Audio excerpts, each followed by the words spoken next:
The Stranger I Met, written by Eberichukwu, Folktale Therapy. After my father-in-law's burial ceremony, I returned from the village with a mix of lessons and shocking revelations. My husband was still upset about the slap his sister gave me, but the lady in question seemed unfazed. However, one early morning, my sister-in-law sent a wrapper as a gift to me. A woman that see herself as God in the family. She was indirectly asking for forgiveness. Alas, I said, finally, out of pride she did this.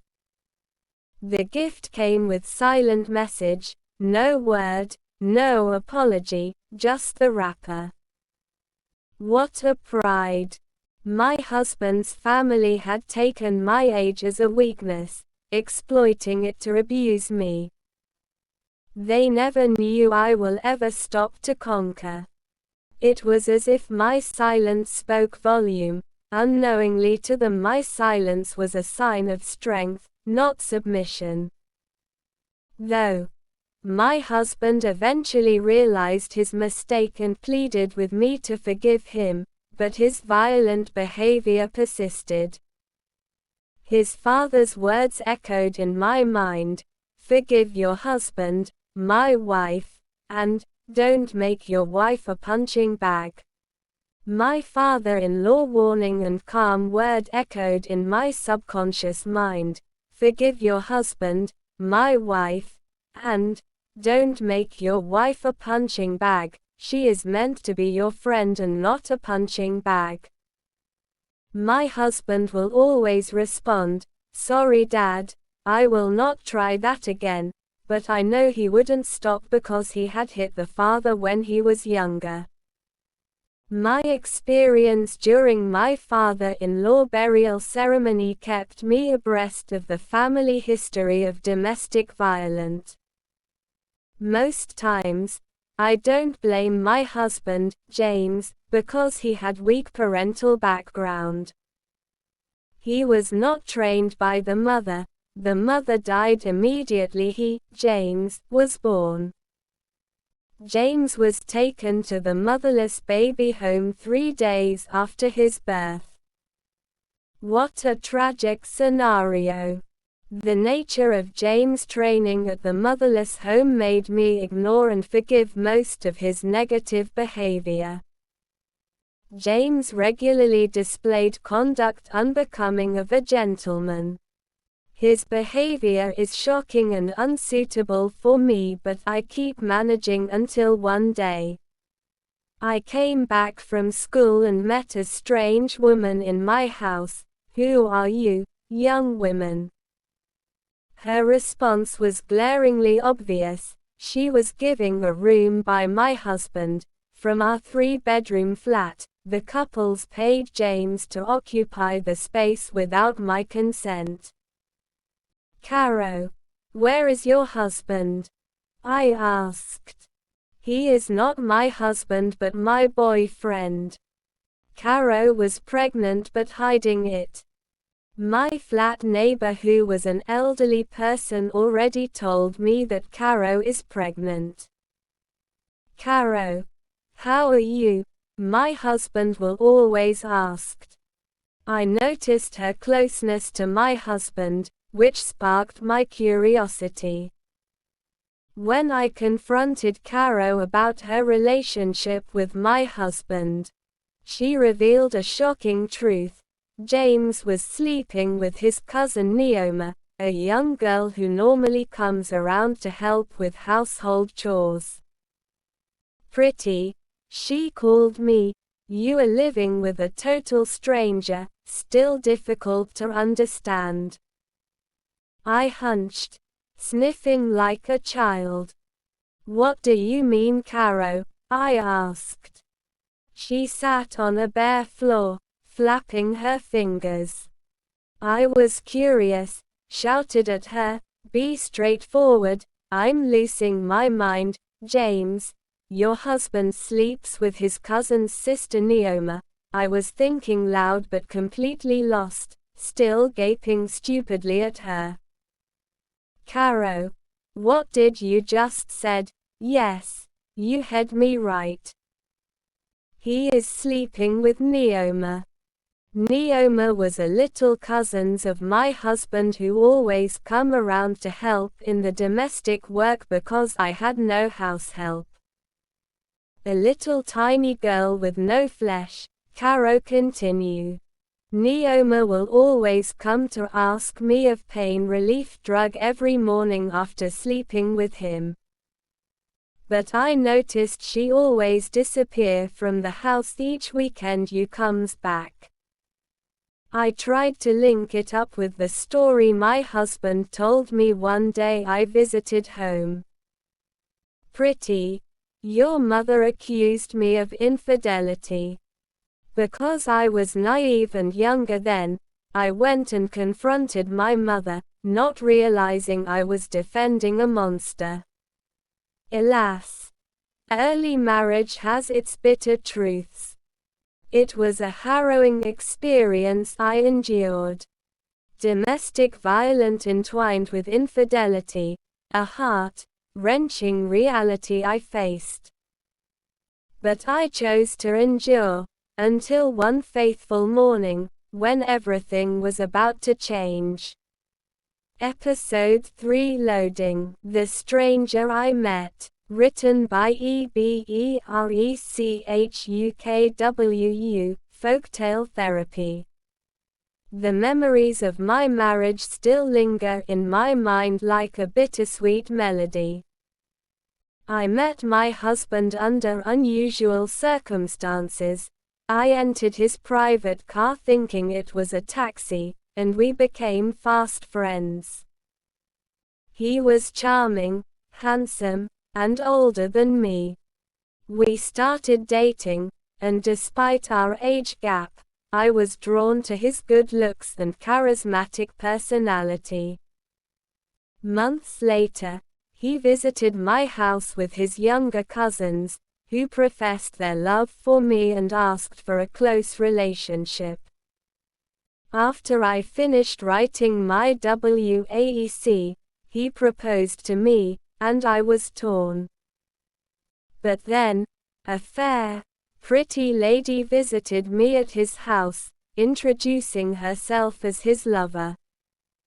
She warned me about his intentions, telling me he would never marry me and was only using me.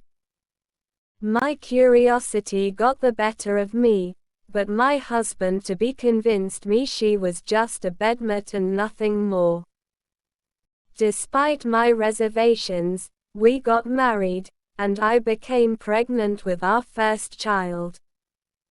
The bride price wasn't paid, but we had a big wedding when I was 8 months pregnant. After our son's birth, the bride price was paid, and my husband's true nature began to show. He was controlling, arrogant, and violent, often beating me over small things. I would run to my father's house, seeking refuge. Despite the challenges, I loved my husband, his siblings, and his town.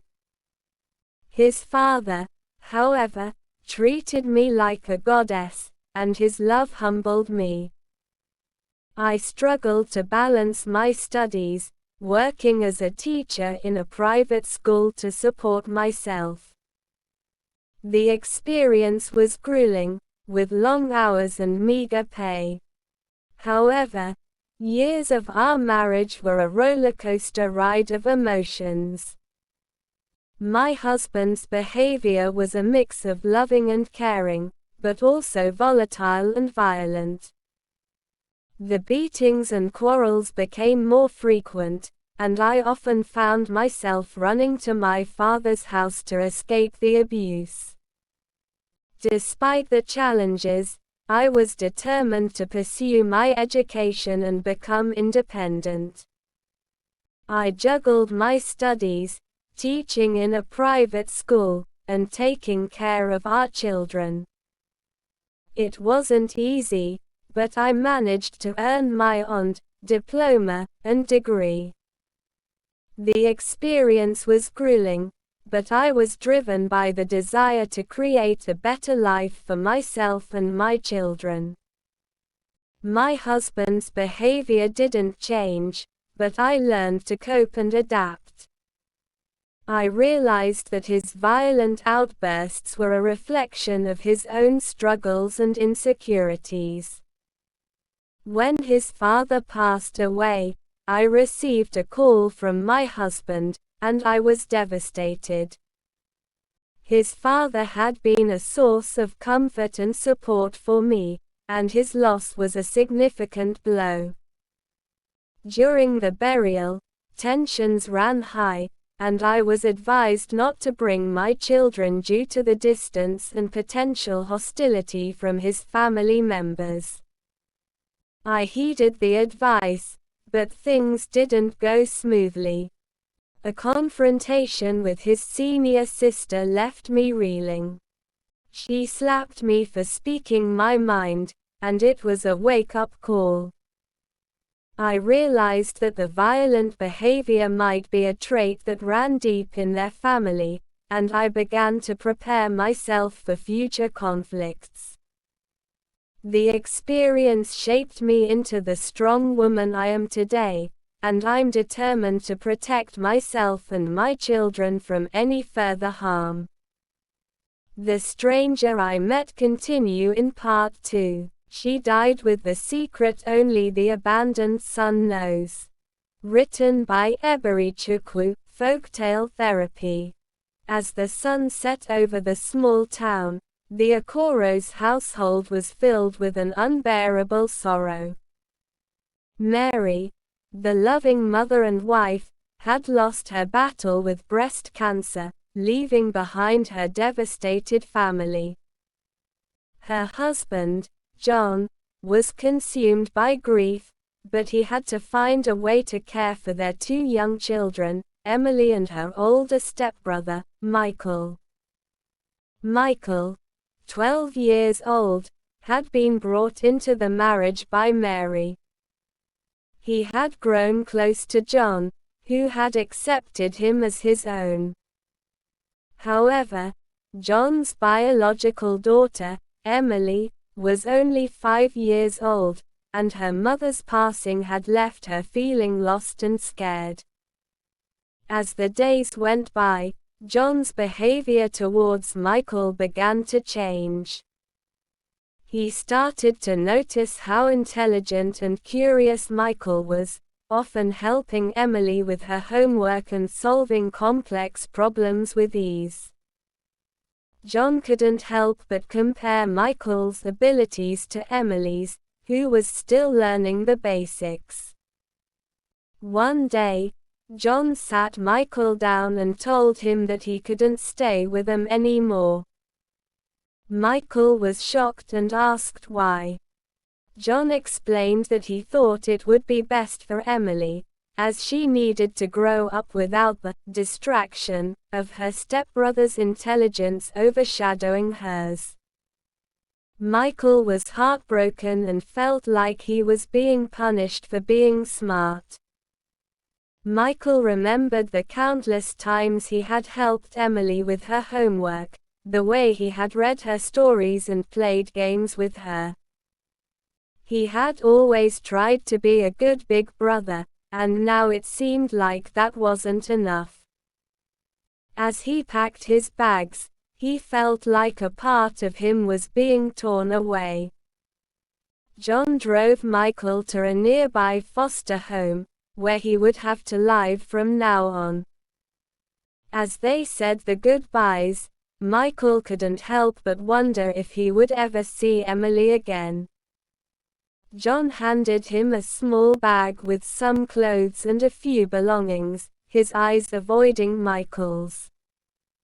The foster home was a small, crowded place with several other children. Michael felt like an outsider, struggling to adjust to his new surroundings. He missed Emily's giggles and the way she would cling to him when she was scared. He missed Mary's warm hugs and the way she would listen to him when he needed someone to talk to. As the days turned into weeks, Michael became withdrawn. He stopped participating in class and lost interest in the activities he once enjoyed. His grades began to slip, and he struggled to find his place in the foster home. Meanwhile, Emily was struggling to cope with the loss of her mother and the absence of her beloved stepbrother. She would ask John about Michael, but he would brush it off, telling her that Michael was in a new home where he would be happy. As the months went by, Emily grew more curious about Michael's whereabouts. She would sneak onto the computer when John wasn't looking, trying to find Michael's contact information. One day, she managed to send him a message, and they began to exchange emails. Michael was overjoyed to hear from Emily, and they started to reconnect. They would talk about the days, share stories, and reminisce about the times they spent together. Michael told Emily about the foster home, and how hard it was to adjust. Emily shared her own struggles, feeling lost without her mother and missing her big brother. As their communication grew stronger, Michael began to realize that John's decision to send him away had more to do with his own insecurities than anything else. John had always been proud of Emily, but he seemed to feel threatened by Michael's intelligence and capabilities. With Emily's encouragement, Michael started to focus on his studies again. He worked hard, determined to make a better life for himself. He knew that he had a long way to go, but with Emily by his side, he felt like he could overcome anything.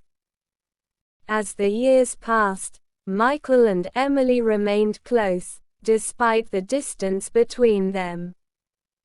They would talk on the phone, share stories, and support each other through the ups and downs of life. Michael became a brilliant young man, earning top grades and pursuing his passion for science and technology. John, on the other hand, realized too late that he had made a grave mistake. He had underestimated Michael's kindness and intelligence, and he had lost the opportunity to see him grow into a remarkable young man. Emily would visit Michael during school breaks, and they would spend hours talking about their lives, their dreams, and their future. Years later, they missed contact. Michael traveled to UK with scholarship to study medicine. He studied medicine, came back as the best graduating Nigerian doctor. Immediately he came back, he contacted the sister Emily. One day, he received an invitation to give a keynote speech as the best graduated medical doctor among his sets at a prestigious conference. He invited the sister Emily. He was nervous but excited, knowing that this was a chance to make a difference. As he took the stage, he glanced out at the crowd and saw Emily in the front row, beaming with pride. After the speech, Emily rushed to hug him, tears of joy streaming down her face. "I'm so proud of you, Michael," she said, her voice trembling. "Mom would be proud too." At that moment, Michael remembered his little secret about him and Emily. "Emily, my little sister, I will tell you about us, something you never knew. I've been waiting for the right time. I think it is time. Dad will be surprised," He didn't know either. Mom said I shouldn't tell him until we grew up. Mom actually wanted me to grow under the tutelage of Dad, but the reverse was the case. Dad is not a good man. He asked me out of the house because he felt I was not his blood. He never knew I was his true blood and flesh. The story begins. He raped Mom when she was a housemaid at age 15. Mom carried and nursed the child, gave birth to him, and the person is Michael. Silence erodes. Emily started shedding tears. Stop, Emily. If you want me to complete the story. Emily continues sobbing for 30 minutes. Michael hugged her, consoled her and said, I will complete the story before Dad, but not today again. The day Nigeria government wanted to give Michael award, they demanded for the present of the parents. Michael had no choice than to call the dad, who had no information about his success story. Phone rang severally. John picked his call. Good morning, Father. I'm the boy you asked to leave your house years ago. Please. The Nigeria government will like to see you at Abuja for awards ceremony on 5th of January 2023. Make sure you come with Emily, my cherished sister.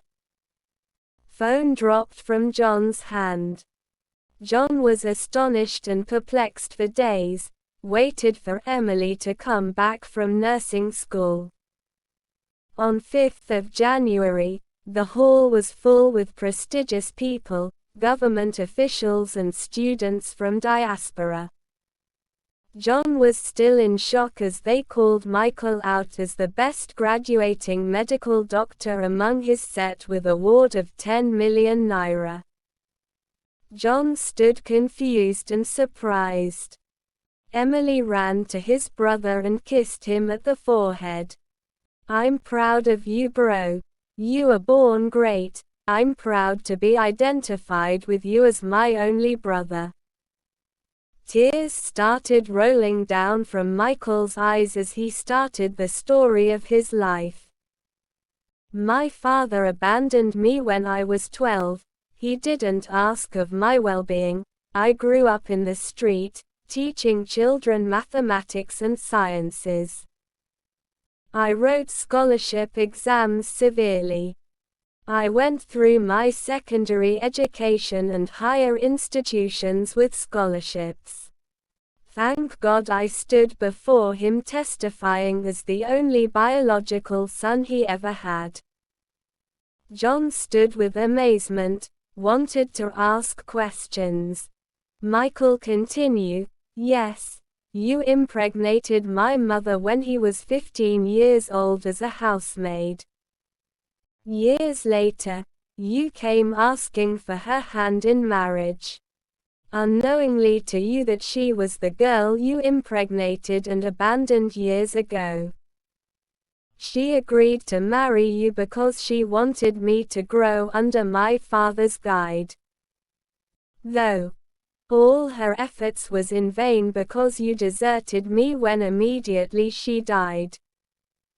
Sincerely, I doubt if my mother's spirit will ever forgive you. You offended her twice. You deflowered her and abandoned his only son. God will judge you, Dad. John fainted. Emily and Michael hugged themselves in tears. People came consoling them and trying to resuscitate John. This life is a lesson. Live it with utmost carefulness because the future is pregnant. Countless times I washed her clothes, and that's written by Eberichukwu, Folktale Therapy.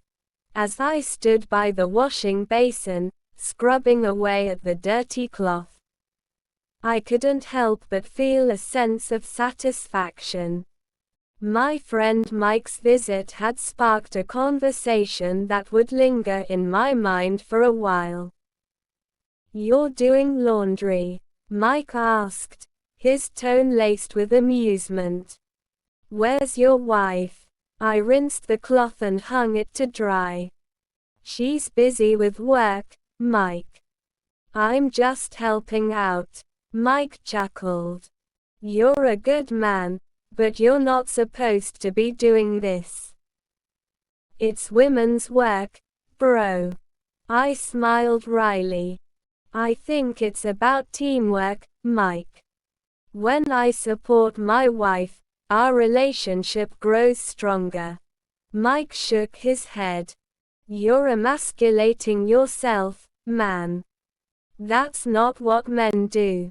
I folded the cloth, my mind racing with thoughts. Emasculating. I think it's the opposite. When I show love and support, our bond grows stronger. Just then, my wife walked into the room, exhausted from a long day. I handed her a warm smile and a freshly washed towel. Hey, love.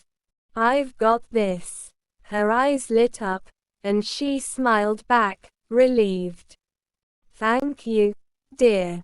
You're the best. In that moment, I knew washing cloth wasn't just about cleanliness, it was about showing love and appreciation.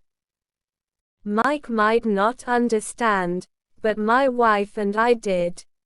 We worked together, side by side, building a beautiful life. As we hung the cloth to dry, my wife shared stories about her day. We laughed and chatted, enjoying each other's company. It was a simple moment, but one that brought us closer together.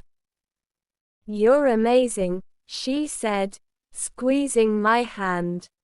I don't know what I'd do without you. I smiled, feeling grateful for our relationship. You'll never have to find out, love. That night, as we sat together, watching the stars, I realized that washing cloth wasn't just a chore, it was an act of love. And that's what marriage is all about, supporting each other, in every way possible. To all the men out there, don't be afraid to lend a hand. Washing cloth, cooking, or helping with household chores, it's not emasculating, it's loving. Build something unique and beautiful with your partner. Trust me, it's worth it. As I looked at my wife, I knew that our relationship was built on mutual respect, trust, and love. And washing cloth was just a small part of it. We'd continue to support each other, through thick and thin, and our bond would only grow stronger. In the end, it's not about who's doing what, it's about working together as a team. When we support each other, our relationships flourish. So, let's break free from societal expectations and build something beautiful together. With that thought, I wrapped my arms around my wife and held her close. I love you, I whispered, feeling grateful for our relationship. I love you too, she replied, smiling up at me. In that moment, I knew that washing cloth, cooking, or helping with household chores wasn't just about tasks, it was about showing love and care. And that's what marriage is all about. As we stood there, wrapped in each other's arms, I realized that Mike's words still lingered in my mind. Maybe it was time to share our story with him, to show him that supporting each other wasn't emasculating, but loving. The next time Mike visited, I shared our story with him. I told him about the countless times I'd helped my wife with household chores, and how it had brought us closer together. Mike listened intently, his expression changing from skepticism to curiosity. "I never thought about it that way," he said, nodding. "Maybe I'll try it out with my own wife." I smiled, feeling happy that our story could inspire him. "It's not about who does what," I said. "It's about working together as a team and showing love and care for each other." Mike nodded again, this time with determination. "You're right. I'll start helping out more." And with that, our conversation came full circle.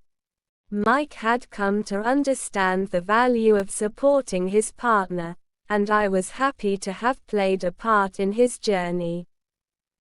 As for me and my wife, we'd continue to build our life together, one load of laundry at a time. To all the men out there, I encourage you to do the same. Support your partners, help with household chores, and show them love and care. Trust me, it's worth it. Let's build something beautiful together, one act of love at a time. Please read, watch and share My Husband Deceived Me to Adopt His Child. Written by Eberichukwu, Folktale Therapy. Judith and Ifeanyi were the picture-perfect couple in Anambra State, Nigeria. They got married in a beautiful ceremony surrounded by friends and family. After a year of marriage, Judith gave birth to twin boys, followed by another set of twin boys 2 years later. The family of 4 boys was complete, but Judith and Ifeanyi both yearned for a baby girl to complete their family. As time passed, Judith's desire for a baby girl only grew stronger. She would often confide in her friends and family about her longing for a little princess. Ifeanyi, on the other hand, seemed less enthusiastic about the idea, but Judith brushed it off, thinking he was just preoccupied with work. Unknowingly to Judith, Ifeanyi had a secret. He had been involved with a young woman, Angel, who worked as a secretary in one of his companies. Angel had become pregnant with Ifeanyi's child, and he had arranged for her to give birth in a private hospital, under the guise of supporting a friend.